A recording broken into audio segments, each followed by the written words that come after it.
یہ کہانی بیلجیم کے ایک نوجوان واؤٹر کی ہے۔ واؤٹر بتاتا ہے کہ میں بھوت پریت اور مافوق الفطرت کے حوالے سے شکی مزاج تھا، تاہم اس کا یہ مطلب ہرگز نہیں تھا کہ میں ان کی موجودگی سے انکاری تھا، لیکن میں تب تک اس پر یقین نہیں کرتا تھا جب تک صورتحال واضح نہ ہو جائے۔ محض سنی سنائی باتوں پر آنکھیں بند کر کے اعتبار کر لینا عقل مندی نہیں۔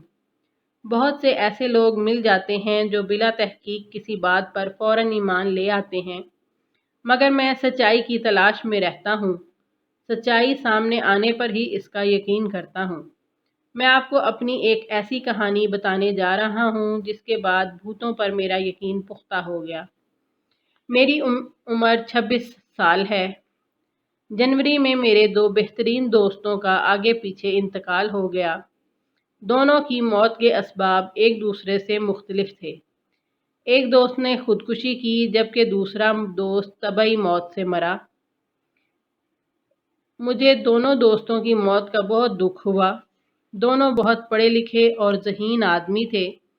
ہم اکثر و بیشتر شام کو اکٹھے ہوتے اور فلسفہ، سیاست، تاریخ اور ادب سمیت مختلف موضوعات پر گھنٹوں گفتگو کرتے۔ کبھی کبھار ہم کسی پروفیسر کے ہاں چلے جاتے اور ان سے اپنی علمی پیاس بجھانے کی کوشش کرتے تھے۔ دوستوں کی موت نے مجھے تنہا کر دیا۔ مارچ میں ایک دن میں اپنے گھر میں بیٹھا کتاب پڑھ رہا تھا کہ مجھے ایک پولیس آفیسر کا کارڈ موصول ہوا اور یہ پیغام ملا کہ وہ میرے دوست برائن، جس نے خودکشی کی، کے حوالے سے مجھ سے گفتگو کرنا چاہتے ہیں۔ بدقسمتی سے وہ کارڈ مجھ سے کھو گیا اور میرا اس سے رابطہ نہ ہو سکا۔ دوبارہ پولیس افسر نے بھی مجھ سے رابطہ نہ کیا، شاید وہ بہت مصروف تھا۔ میں اپنے دوست کی اچانک موت کے بارے میں مختلف وجوہات پر غور کرتا رہا، مگر ابھی تک اصل صورتحال واضح نہیں ہو رہی تھی۔ اسی طرح 2 مہینے گزر گئے۔ مئی میں برائن کے بارے میں کچھ خواب میں نے دیکھے۔ وہ زبردست خواب تھے اور ہو سکتا ہے وہ مجھے کسی حوالے سے تیار کر رہے ہوں۔ اسی ہفتے پولیس آفیسر کا کارڈ مجھے میری ڈائری سے مل گیا۔ گو کہ کارڈ کے گم ہونے پر میں نے اسے ہر جگہ تلاش کیا تھا اور کارڈ مجھے کہیں نہیں ملا تھا۔ میں نے فوراً آفیسر سے رابطہ کیا اور اگلے دن ہماری ملاقات طے ہو گئی۔ میری اس آفیسر کے ساتھ گفتگو شاندار رہی۔ ملاقات سے قبل مجھے ایک پولیس رپورٹ پڑھنے کو دی گئی جو برائن کی موت سے متعلق تھی۔ اس پہ صاف لکھا تھا کہ اس کی موت خودکشی کا نتیجہ نہیں، بلکہ اس کی موت کے پیچھے بہت سے دوسرے محرکات کار فرما تھے۔ جتنا میں برائن کے متعلق جانتا تھا وہ خودکشی کا سوچ بھی نہیں سکتا تھا۔ وہ تو مستقبل کے بارے میں مختلف پروگرام بناتا رہتا تھا۔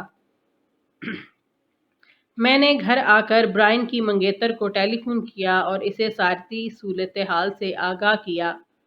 وہ بھی کچھ پریشان ہوئی۔ ہم بالکل نہیں جانتے تھے کہ اس کو کس نے مارا۔ اس کی موت کی وجوہات کا علم پولیس کو نہیں ہو سکا۔ تاہم چند ماہ بعد برائن پھر میرے خواب میں آیا۔ اس مرتبہ ملاقات کافی طویل تھی۔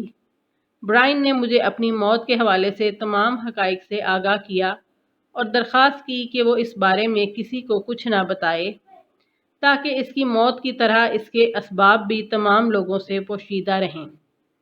اس کے فوراً بعد میری آنکھ کھل گئی۔ رات کے 2 یا 2:30 بج رہے تھے۔ میں نے اپنی آنکھیں ملیں تو بستر کے بالکل سامنے مجھے برائن کھڑا نظر آیا۔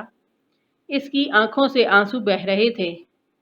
تقریباً 4 منٹ تک برائن وہاں موجود رہا، لیکن منہ سے کچھ نہیں بولا۔ مجھے ایسا لگا کہ جیسے اس کی آنکھیں اور آنسو مجھ سے خاموش رہنے کا تقاضا کر رہے تھے۔ میں نے ویسا ہی کیا جیسے برائن نے کہا تھا۔ میں نے کسی کو اس کی موت کے بارے میں کچھ نہیں بتایا، حتیٰ کہ کئی بار اس کی منگیتر نے مجھ سے اس موضوع پر گفتگو کی، مگر میں نے خوابوں کے بارے میں اسے کچھ نہیں بتایا۔